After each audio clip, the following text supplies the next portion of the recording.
Coucou, je suis ravie de vous retrouver aujourd'hui pour un tuto bricolage. Donc on va réaliser ensemble un petit plateau pastèque. Oui, j'ai bien dit pastèque. Donc c'est parti pour le tuto.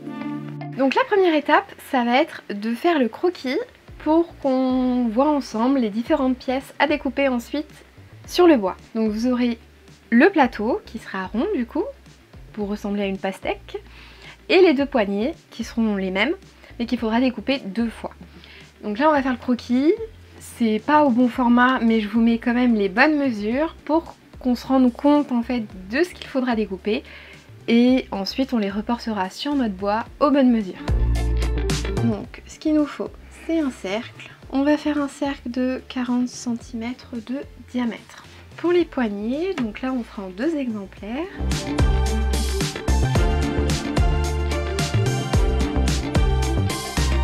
Donc là je vais vous mettre les mesures pour qu'après ce soit plus simple pour vous pour les découper. Donc là on part sur du 16 cm de poignée pour que ce soit quand même assez grand. On est sur du 12 cm ici, 2 cm pour les côtés.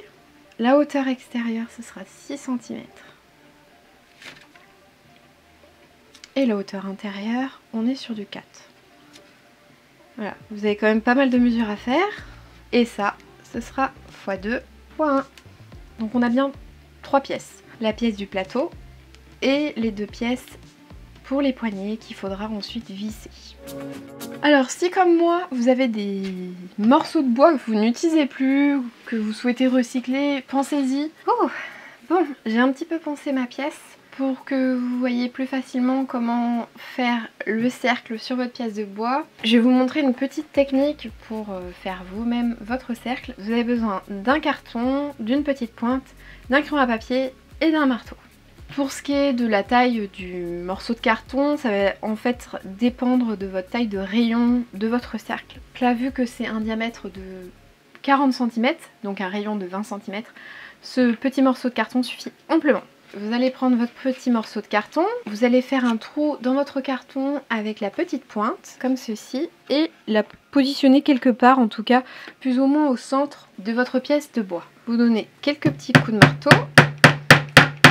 De l'autre côté de votre carton, vous allez faire un trou en fait pour faire passer la mine de votre crayon à papier. Tu mesures avec la règle que ça fait bien 20 cm. Tu mets ton crayon à papier à 20 cm de ta pointe. Et ensuite, tout bête, vous tracez votre cercle comme ceci. Donc là, il y a certains endroits, ça se voit pas trop parce qu'il y a encore de la peinture. Mais vous voyez à peu près. Et voilà. On enlève sa petite pointe. Si elle est trop enfoncée, vous vous aidez d'une petite pince. Moi, ça devrait le faire normalement.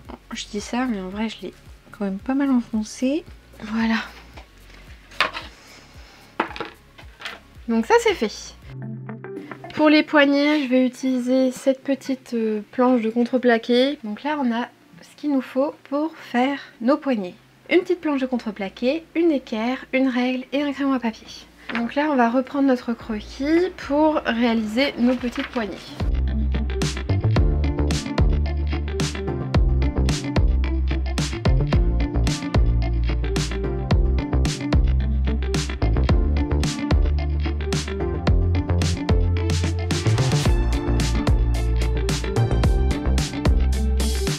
On va devoir le refaire une deuxième fois parce qu'il va falloir le faire deux fois vu que c'est deux poignées. Vous pouvez très bien acheter des poignées si vous le souhaitez. Pour ma part, je préfère les faire en bois.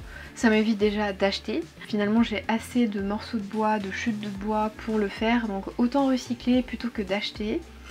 Et puis en plus, comme ça me permettra après de les peindre en vert, ou en tout cas que ça puisse se fondre dans mon plateau et que ça rende plus joli. Et voilà, on a nos deux poignées. J'enlève juste le trait là. Bon, maintenant on passe à la découpe. C'est parti! Surtout, l'essentiel, c'est les lunettes. Alors certes, t'as aucun style, mais au moins t'es protégé de tes yeux, surtout si comme moi t'as des lentilles, je te préconise vraiment d'avoir des lunettes.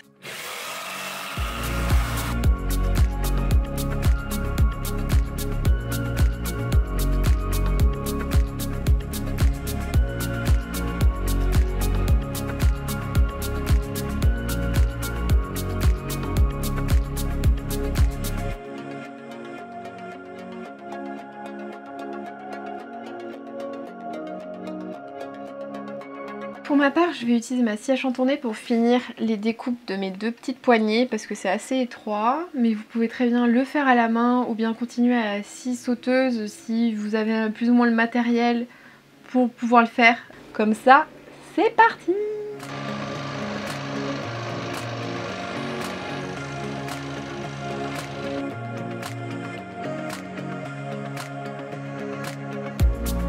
Maintenant on a fini du coup toutes nos pièces et là on va faire le ponçage. Je vais utiliser mon étau pour poncer. Donc c'est ma soeur et son copain qui me l'ont offert.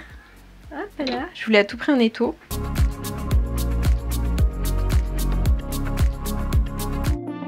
Du coup on se retrouve quelques heures après une bonne douche. Surtout pour cette fois-ci la partie peinture. Donc on va faire déjà un côté et puis après le reste en dessous et sur les côtés on fera tout en vert.